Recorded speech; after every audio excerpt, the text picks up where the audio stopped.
But let's kick this thing off. Let's start this off right now with Duke. Why did you give me the first one? First. We're going to get it out the way, baby. Let's get it out the way, baby. Hayes, I kid you not. So if you see me on my phone, I got, notes trying to organize everything. I typed in, when I was doing research for this, I typed in Duke. Do you know what the first thing that popped up? Basketball, Coach K retiring? No. The first thing that popped up when I typed in Duke football was, will Duke ever be good at football? I kid you not. Wow. Here's the interesting thing about Duke. They have a new head coach, Mike Elko. People, if you've been around football, you know a little bit about Mike Elko. He was an award finalist for an assistant coach, the top assistant coach. Texas A&M, he had that defense humming with, recruiting talent. Well, I'm not even going to say recruiting talent. That was Jimbo. And whatever bag is being dropped down in College Station. Sorry, I just had to say it. But the interesting thing about Duke, man, they return 50 kids. They return 50 players to the rosters, 14 starters.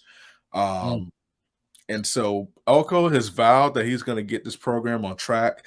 They got a lot of talent that they're bringing back at the linebacker position. They got some receivers that they're bringing back. Now they have to find someone to chuck the ball around.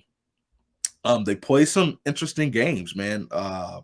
Some of the ones that I see, obviously the in-conference games, but, got teams like, North Carolina A&T, and then they have Virginia at home, North Carolina at home, Virginia Tech at home, Wake Forest at home. So they have some of their bigger games at home. So, we'll see if he can bring that energy and toughness to Duke, or if it'll just continue to be a basketball school. But I will say this, David Cutcliffe, Duke did not have the talent, but I will say this, for the lack of talent that they had, he did a really good job. I'll give that to him, because those two jobs in the Power 5 conferences, to me, Vanderbilt and Duke are very tough jobs to really do. And I think Derek Mason and David Cutcliffe should be commended for the jobs that they did during their times there. I totally agree. You kind of just took the words out of my mouth when they talked about Cutcliffe. When they say you can't get blood from a turnip. Well, I think he got one drop, because he squeezed every ounce of talent. And again, back to the Canes, right? I mean, we going one of the biggest, 25 lateral pass games ever, whatever the case may be. And he had them on the map. I just think he got all he could out of it. I don't know if the university was willing to invest into the football program. And I say this over and over again, administration is huge when it comes to the success of anything, right? I don't care if it's a corporation, a football program, even when it comes to Little League soccer. If the soccer moms are not on the same page, it's not going to work.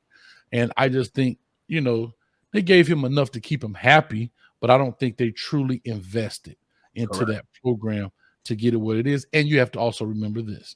Duke is a very high academic institution. Every conference has a school like that, like a Vanderbilt, like a Duke, like a Stanford, like a Northwestern, right? That they're very selective on a lot of the players that they get. They may make some exceptions, but for the most part, they're not going to make that many in that case, man. So again, Duke could be a team that you have to look out and see. Again, that's going to be a big challenge for the new coach there. And we'll just see what it ends up being, man. We'll definitely find that out as well.